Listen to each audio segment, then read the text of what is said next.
अस्सलाम वालेकुम दोस्तों। हिंदी स्पीच थेरेपी की इस वीडियो में फिर से आपका खैर मकदम है। दोस्तों आज की वीडियो में हम बात करेंगे स्टैमरिंग के ऊपर। दोस्तों क्या होता है, मेरे पास बहुत सारे मैसेज आते हैं और वो बोलते हैं सर मुझे कोई इश्यूज़ नहीं है, मैं घर में बिल्कुल ठीक बोल लेता हूँ, बाहर भी ठीक बोल लेता हूँ, मुझे बहुत ज़्यादा स्टैमरिंग नहीं है, लेकिन फिर भी थोड़ी-थोड़ी इश्यूज़ हैं। मैं उसमें अटक जाता हूँ, रुक जाता हूँ। क्या मुझे उसके लिए पूरी थेरेपी करनी पड़ेगी, पूरा कोर्स लेना पड़ेगा? दोस्तों वैसे ये ज़रूरी नहीं है कि आपको पूरी थेरेपी करनी पड़ेगी। अगर आपको लगता है कि आपके बहुत कम इश्यूज़ है, आप बहुत कम अटकते हो, यानी कि अगर आपने किसी से 2 मिनट या 3 मिनट बात की, उसमें आप एक आध बार अटके हो, तो इसमें दोस्तों आपको बहुत ज़्यादा परेशान होने की भी ज़रूरत नहीं है। लेकिन अगर आप चाहते हो कि आपको इसको भी ठीक करना है, ये कम स्टैमरिंग को ही ठीक करना है, तो मैं आज आपके लिए कुछ एक्सरसाइज़, कुछ थेरेपी लेके आया हूँ। तो आप इस प्रैक्टिस को करोगे तो आप डेफ़िनेटली ठीक हो जाओगे। और अ, अगर आपको बहुत कम इश्यूज़ हैं तो आपको पूरी भी थेरेपी करने की ज़रूरत नहीं है। आप उसमें ब्रीदिंग एक्सरसाइज़ का ज़्यादा इस्तेमाल करोगे तो आप ठीक हो जाओगे।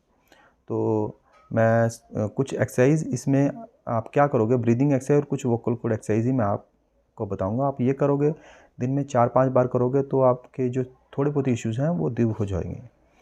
तो दोस्तों सबसे पहले मैं ब्रीदिंग एक्सरसाइज़ बताऊँगा। ब्रीदिंग एक्सरसाइज़ में क्या काम करना है। दोस्तों कम इश्यूज़ जो आते हैं वो मेनली ब्रीथ की वजह से आते हैं। उसमें क्या होता है, हमें अपने लंग्स में काम करना होता है। जितने ज़्यादा लंग्स में प्रेशर होगा, लंग्स में पावर होगी और जितने लंग्स में एयर का प्रेशर होगा, उतने प्रेशर से हमारे प्रेशर से वो वोकल कॉर्ड से जब निकलेगा, मुँह से जब एयर निकलेगी, जितने प्रेशर से ज़्यादा निकलेगी उतने ही हमारा कॉन्सर्न उतने ईज़िली निकल जाएगा, यानी कि हमें स्टैमरिंग के इश्यूज़ नहीं होंगे। यानी कि हमें लंग्स पे काम करना होता है। तो इश्यूज़ होते हैं थोड़े बहुत, कई बार क्या होता है, ब्रीथ कमज़ोर होने की वजह से हम जब फ्लो में स्पीड में बोलते हैं और स्पीड में बोलते हैं तो उतनी स्पीड से हमारी जो एयर फ्लो है वो नहीं निकल रहा होता है, ब्रीथ नहीं निकल रही होती है। तो हमें लंग्स पे काम करना होता है, चाहे आपकी स्पीड कितने भी हो।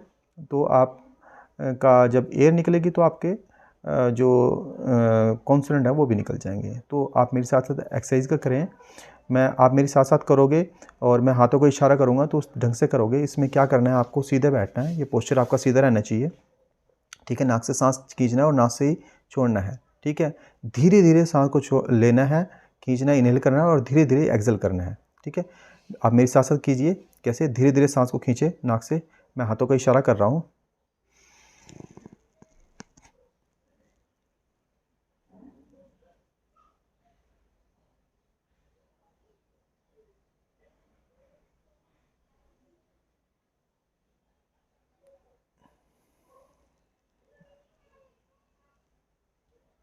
जब मैंने हाथों का इशारा किया यानी कि मैं साँस को खींच रहा हूँ। हाथों का इशारा ये रुकने के लिए था और ये एक्सहेल करने के लिए था।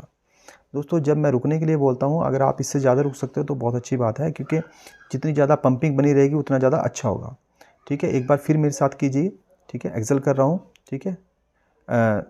तो मैं इन्हेल कर रहा हूँ, फिर मैं रुकूँगा, फिर मैं एक्सहेल करूँगा। कैसे?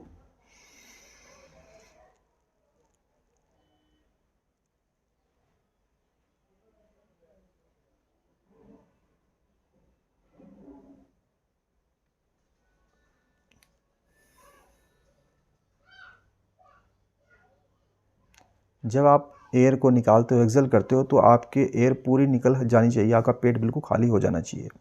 आप फिर मेरे साथ करोगे, मैं हाथों का इशारा करूँगा, लेकिन आप एक्सरसाइज को करोगे, मैं नहीं करूँगा। मेरे हाथों का इशारा और मैं बोलता रहूँगा, वो आप करते रहोगे, ठीक है? रेडी दोस्तों? साँस लेना शुरू करो, धीरे, धीरे, धीरे साँस को ऊपर लो, ठीक है? Very good. ऊपर, ऊपर, ऊपर, ऊपर, ऊपर, ऊपर, ऊपर, ऊपर, रुक जाओ, रुके रहो, ठीक है? थोड़ा-सा और, वेरी गुड। साँस को रोक के रहो, वेरी गुड।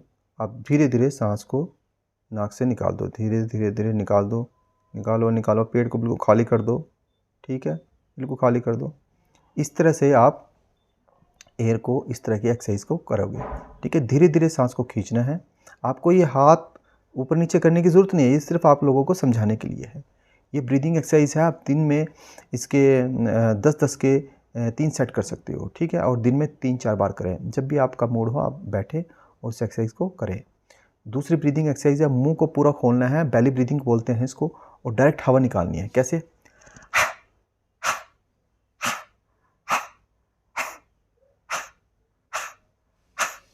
पूरे प्रेशर से करें, पूरी ब्रीथ निकलेगी। ये सारी ब्रीथ को स्ट्रॉन्ग करने के लिए है।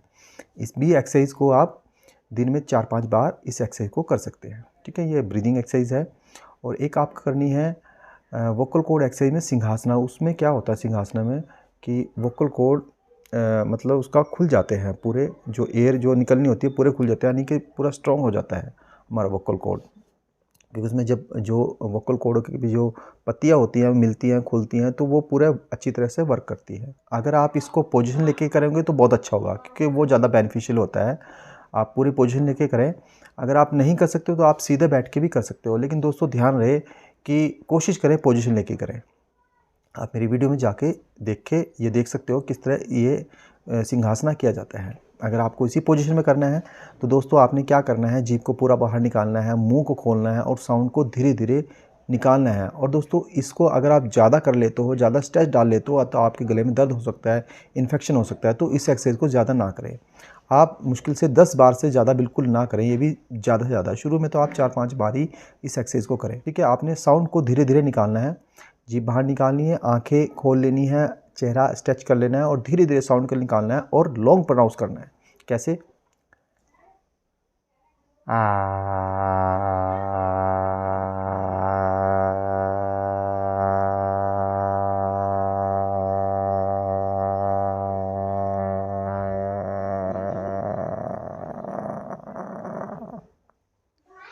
आपने साउंड को जब तक निकालते रहना है जब तक आपका पेट बिल्कुल खाली ना हो जाए।